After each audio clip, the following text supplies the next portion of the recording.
Assalamualaikum warahmatullahi wabarakatuh. Bertemu lagi dengan saya Sugeng Purwantoro.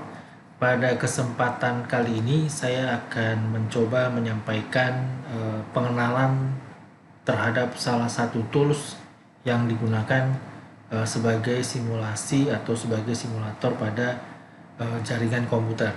Nah, kebetulan tools ini adalah bawaan dari Cisco. Jadi memang semua perangkat yang ada di dalam tools atau simulator ini itu berkolaborasi dengan Cisco.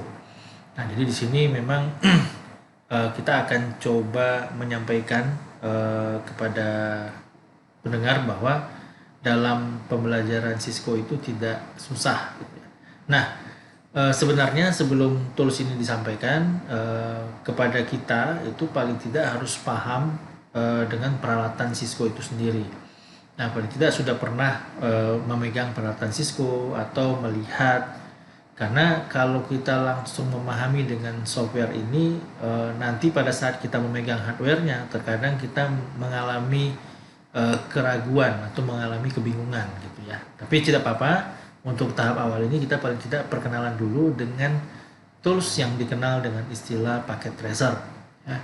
Jadi untuk Bapak Ibu ketahui bahwa di sini inilah peralatan atau inilah tampilan dari packet tracer ya. Sama dengan software-software pada umumnya, ada file, edit. Kalau di file kita klik ada new, open sample, kemudian recent file yang pernah dibuka ya, kemudian ada activity sequence, save as, pkz ini adalah untuk tampilan sudah masuk ke tampilan dari packet tracernya, aplikasi packet tracernya. Kemudian print, exit dan logout dan segala macamnya. Nah, biasanya Bapak Ibu pada saat kita mengklik awal untuk Cisco packet tracer, dia akan menyuruh kita login. Jadi kalau kita sebagai akademi atau student akademi atau instructor akademi, biasanya kita sudah punya loginnya. Nah, login itu diberikan langsung dari Cisco. Nah, pada saat kalau seandainya kita bukan student atau instructor akademi, biasanya kita diberikan juga untuk bisa mengakses dengan statusnya guest atau tamu. Nah, pada status guest ini biasanya kita dalam proses simpannya itu tidak bisa berkali-kali. Jadi artinya pada saat kita melakukan proses, kita modifikasi, kemudian kita nyimpan, itu tidak bisa berkali-kali. Ada batasan di sana. Ya, tapi bisa dipakai juga gitu ya. Artinya untuk pembelajaran awal kita mengetahui tentang jaringan dengan menggunakan Cisco ini seperti apa, bisa kita pelajari di sana. Nah, pada kesempatan kali ini saya akan coba memberikan pengenalan awal dulu terkait dengan tools-tools atau komponen apa yang bisa kita gunakan di dalam window-nya atau di dalam software-nya packet tracer ini.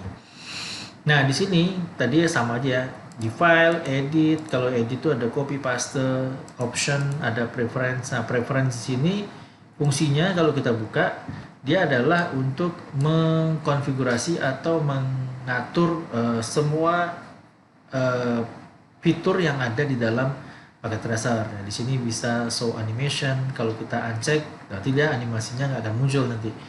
Show device model label, show device label, name label. Ini show device model label ini untuk menunjukkan pada saat kita klik salah satu perangkatnya, dia akan menunjukkan itu perangkatnya jenisnya apa. Tapi kadang ini saya uncheck supaya tidak perlu ya, nggak perlu tahu lah. Kita tinggal lihat di bagian perangkatnya, nanti kita tahu itu perangkatnya apa. Nah, ini show device name label ini perlu karena untuk memarking perangkatnya gitu ya. Nah, kemudian ada macam-macam nih, show link light untuk melihat kondisi jaringannya itu aktif apa tidak dan segala macamnya. Nah, ini banyak lagi bisa dilihat, ada administratif di sini untuk bisa membuat passwordnya, hide. Tapi ini jarang sekali sih. Ini untuk huruf kalau kita mau besarin supaya bisa kelihatan gitu ya. Tapi ini jarang sekali saya utak-atik gitu asal. Jadi yang sebutuhnya saja. Di sini banyak yang sudah standar bawaan dari packet tracernya dan saya tidak lakukan konfigurasi, tidak lakukan modifikasi. Saya hanya butuhkan, biasanya saya konfigurasi di sekitaran sini saja karena sesuai dengan kebutuhan saya. Misalnya awalnya show device model ini akan tercek, tapi saya uncheck supaya nggak butuh. Ya, saya nggak perlu melihat jenisnya apa gitu ya.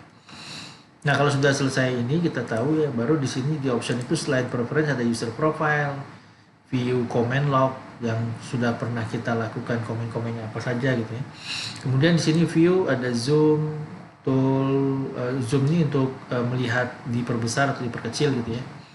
Kemudian ada toolbars, ada dan simulation mode, real time mode. Ini sebenarnya kalau tanpa kita klik di sini, dia akan muncul juga di bawah sini, ya. Di bagian bawah sini dia akan muncul juga. Ada real time, ada simulation. Kalau simulation kita ketik, dia akan ada muncul simulation panelnya, ya. Yang bisa kita lihat di sini nanti gimana prosesnya. Kalau kita klik real time lagi, dia akan hilang. Nah, kemudian ada tools, drawing plate, custom device, script project, cluster association. Ini artinya sesuatu yang saya jelaskan itu jarang saya pakai. Ini kan karena saya sharing saja ya, jarang saya gunakan. Nah, di sini activity wizard, di sini sebenarnya ada satu fitur yang digunakan untuk kita bisa mengolah desain atau topologi yang sudah kita konfigurasi tadi menjadi satu soal misalnya, atau kita buat latihan, atau kita buat dalam bentuk pembahasan gitu ya, bisa menggunakan activity wizard ya. Jadi sehingga pada saat kita mengerjakan banyak konfigurasi, setiap konfigurasi yang kita kerjakan dan benar, dia akan menambahkan poin. Nah, di situ nanti kita gunakan activity wizard. Nanti mungkin ada khusus kita bahas tentang bagaimana penggunaan activity wizard ini. Ini untuk ini kita belum kenal, hanya cukup mengenali semua fitur yang ada di dalam software paket tracer. Nah, itu ya.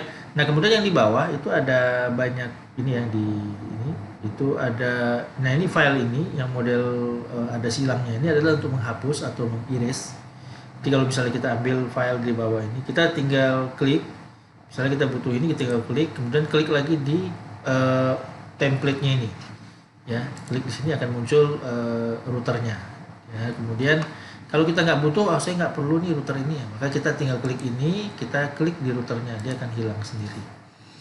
Ya, nah kemudian misalnya kita butuh lagi, kita klik lagi, kita klik di sini. Kemudian kalau yang ini itu adalah untuk teks. Misalnya kita mau ketik di sini router,